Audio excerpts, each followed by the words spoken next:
Okay, so as previously mentioned, our group project is based on intelligence, and my main focus is on how the brain works and what actually happens in the brain during this process of the development of intelligence.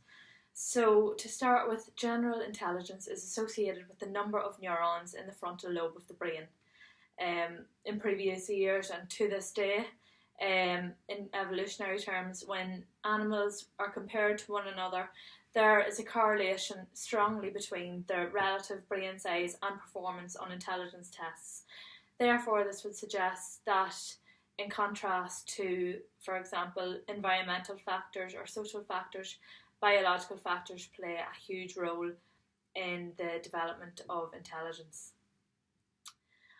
On the note of the structure and form biologically of the brain, the left lateral prefrontal cortex is activated when performing verbal tasks, whereas when performing spatial tasks, both lateral cortexes are activated. So different parts of the brain play different roles, and these roles are vital in intelligence and behaviour and the development of the brain.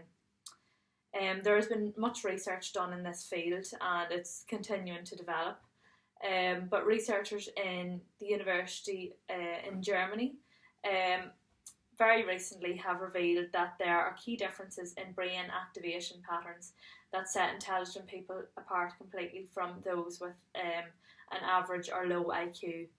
Their research shows that the frontal and parietal regions of the brain are more strongly activated in people with a high IQ.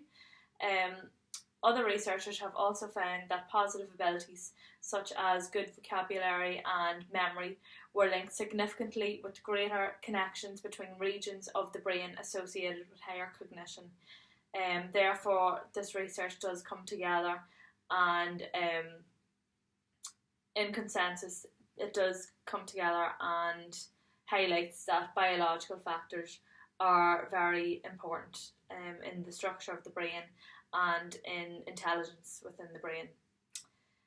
There have been many tests and scans also associated with the brain, one being an EEG test, which is non-invasive, and its role is to record electrical patterns within the brain.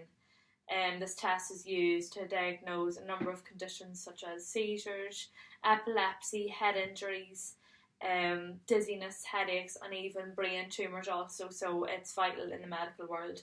And developments such as these are so important